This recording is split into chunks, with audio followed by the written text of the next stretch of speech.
O Senhor esteja convosco. Ele está no meio de nós. Proclamação do Evangelho de Jesus Cristo segundo São Mateus. Glória a vós, Senhor. Naquele tempo disse Jesus à multidão: o reino dos céus é ainda como uma rede lançada ao mar, e que apanha peixes de todo tipo. Quando está cheia, os pescadores puxam a rede para a praia. Sentam-se e recolhem os peixes bons em cestos e jogam fora os que não prestam. Assim acontecerá no fim dos tempos. Os anjos virão para separar os homens maus dos que são justos e lançarão os maus na fornalha de fogo. E aí haverá choro e ranger de dentes. Compreendestes tudo isso? Eles responderam, sim. Então Jesus acrescentou: assim, pois, todo mestre da lei, que se torna discípulo do reino dos céus, é como um pai de família que tira do seu tesouro coisas novas e velhas. Quando Jesus terminou de contar essas parábolas, partiu dali. Palavra da salvação. Glória a vós, Senhor. Que as palavras do Santo Evangelho perdoem os nossos pecados. Amém. Amém. Queridos irmãos, queridas irmãs, nesta quinta-feira da 17ª semana do tempo comum, a liturgia nos coloca diante de Deus como grande artista, como criador desta obra maravilhosa que é o mundo e principalmente do gênero humano. Feliz quem se apoia no Deus de Jacó, como cantava o salmista. É feliz aquele que tem Deus como suas muletas, que tem Deus como Senhor e guia da sua vida. Esse Deus que é o nosso Criador, Criador de tudo, Criador do mundo, Criador do universo. Quando nós olhamos para o livro das origens, o livro do Gênesis, nos deparamos com a face deste Deus que nos molda, assim como nós ouvimos na primeira leitura do profeta Jeremias, que nos molda como o oleiro trabalha com o barro.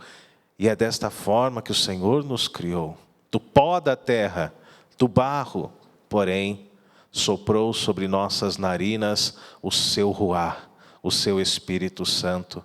E assim nós ganhamos vida. Nós somos a grande obra de Deus, criados à imagem e à semelhança do Senhor. E quando nós olhamos para o mundo, queridos irmãos e irmãs, nós contemplamos a face deste Deus Criador, deste grande artista que criou tudo e entregou em nossas mãos.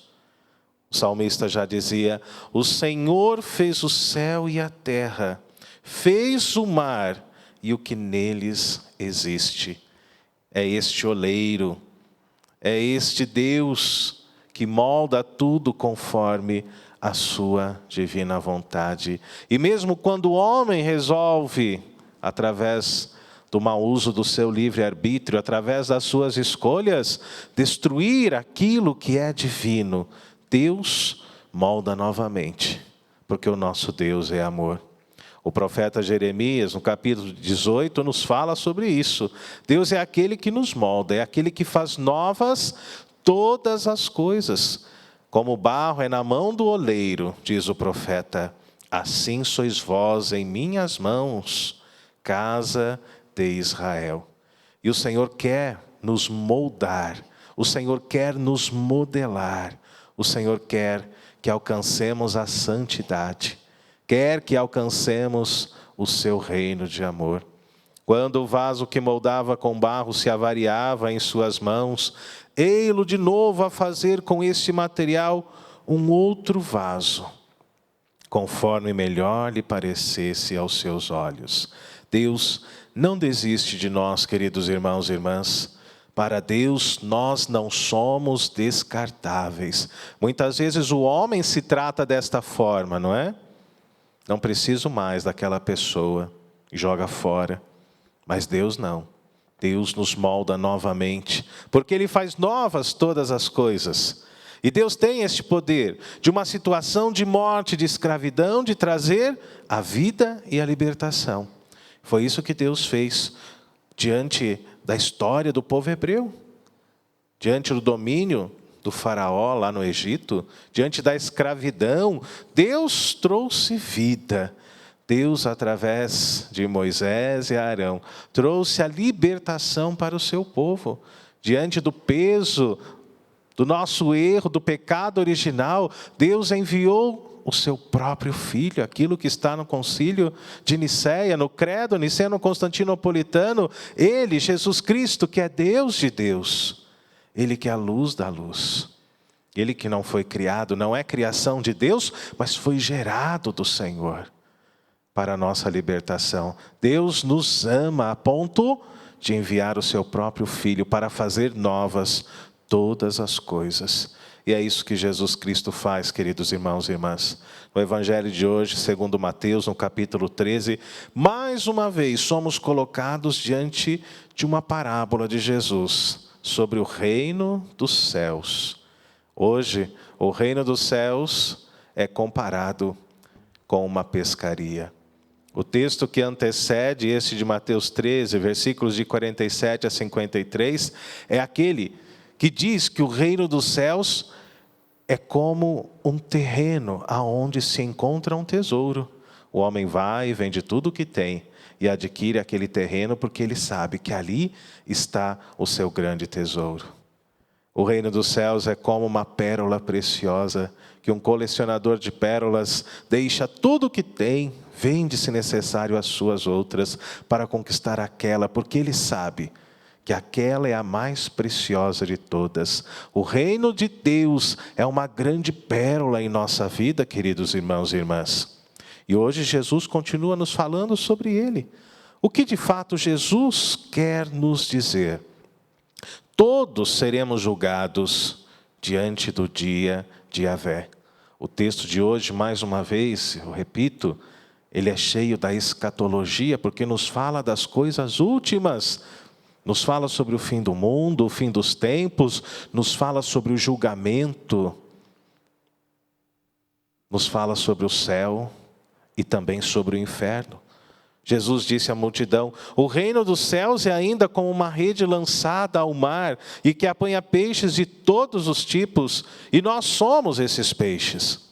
Quando está cheia, os pescadores puxam a rede para a praia, sentam-se, recolhem os peixes bons em cestos e levam para casa e jogam fora aqueles que não prestam.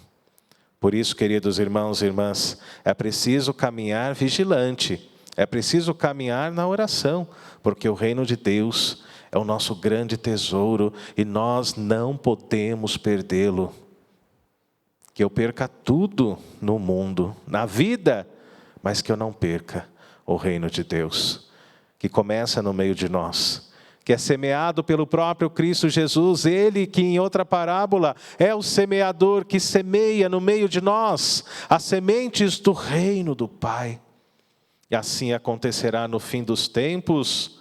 Os anjos virão para separar os homens maus dos que são justos e lançarão os maus na fornalha de fogo. Sofrimento eterno. E aí haverá choro e ranger de dentes. Existem pessoas, queridos irmãos e irmãs, que vivem como se este mundo fosse eterno. Existem pessoas que vivem sem nenhuma preocupação diante do pecado, diante da contaminação, de tudo aquilo que nos faz perder o reino de Deus. Mas hoje que a palavra do Senhor possa tocar o nosso coração, abrir o coração destas pessoas, porque este mundo um dia ele vai chegar ao fim, ele será transformado, como nos fala a palavra de Deus. Os anjos virão para separar os maus dos bons. De que lado você quer estar? Eu quero estar do lado dos bons, e eu tenho me esforçado para isso.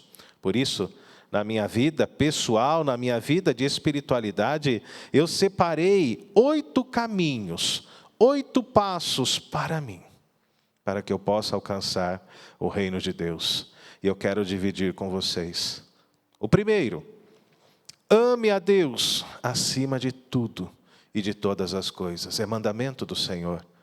Confie em Deus e não no poder do bem material e não na influência das pessoas. Ame a Deus acima de tudo. Viva o amor para com o Senhor. Alimente-se da fé. Acredite no reino de Deus. Este é o primeiro passo. O segundo passo. Seja uma pessoa de luz. Seja uma pessoa de oração. Porque na oração nós entramos e mergulhamos no ser de Deus, no universo de Deus, este que é o nosso oleiro, que nos molda, como nós ouvimos na primeira leitura da profecia de Jeremias. Queridos irmãos e irmãs, que sejamos íntimos de Deus. O homem, por natureza, é um ser religioso, que possamos receber a luz de Deus, experimentar a luz de Deus e ser luz também neste mundo. Para aqueles que estão nas trevas, para aqueles que estão distantes do Senhor. O terceiro passo, o terceiro caminho para alcançar o reino de Deus é querer o bem do seu próximo. Não apenas o seu bem, que é importante isso também, mas querer o bem do seu próximo. Você quer o bem do seu próximo? Você busca o bem do seu próximo? Faça o bem a todos. Nunca pague o mal com o mal, como dizia a lei de Talião, olho por olho, dente por dente. Não, esqueça isso. Nós somos cristãos, discípulos de nosso Senhor Jesus Cristo. Quem é maldoso, nós sabemos, cai sozinho. E é preciso encher o nosso coração com a pureza de Deus, para que possamos alcançar o reino que Ele quer nos entregar. É importante vivermos na caridade, no amor, distantes da maldade. Por isso, faça o bem todas as pessoas, e o reino de Deus vai se manifestar cada vez mais diante de ti. Quarto caminho para que possamos alcançar o reino de Deus: cuide da sua vida.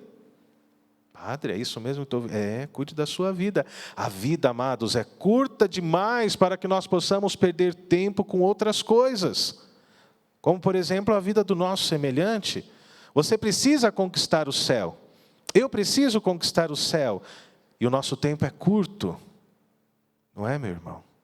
Por isso, investamos todo o nosso tempo para que possamos conquistar o reino de Deus. É preciso investir nisso, desde o nascer do sol.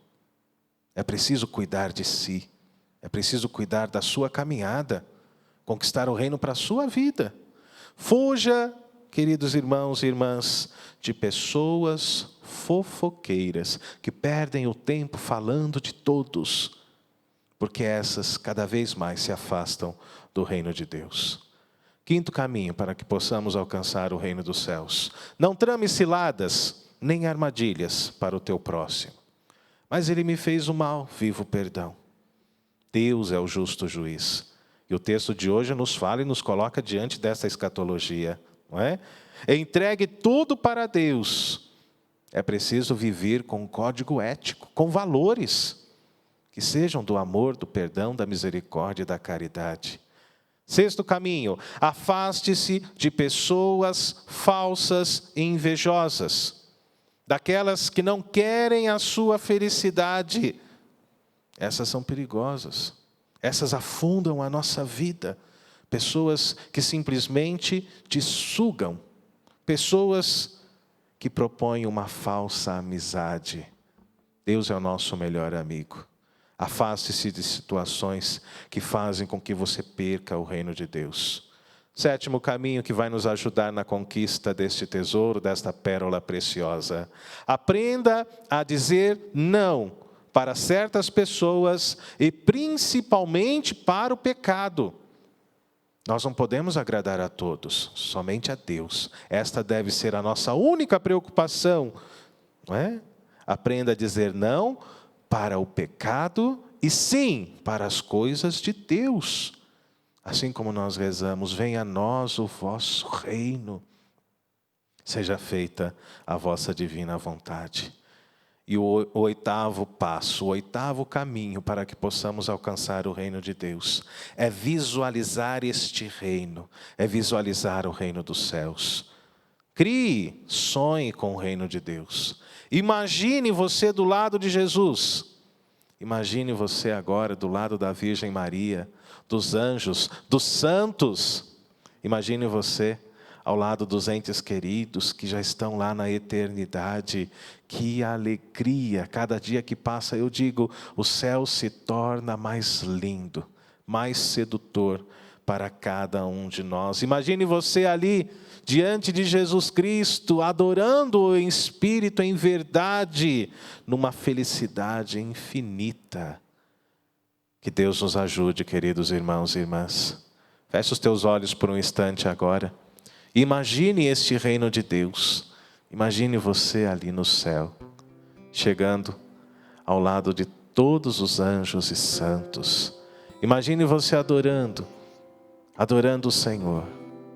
Imagine você ali ao lado dos querubins, de todos os serafins, de toda a milícia celeste, ao lado da Virgem Maria, ela que foi fiel, ela que se tornou o sacrário da humanidade. Imagine você podendo novamente se encontrar com seus entes queridos que lá estão. É este reino que eu quero para mim, Senhor.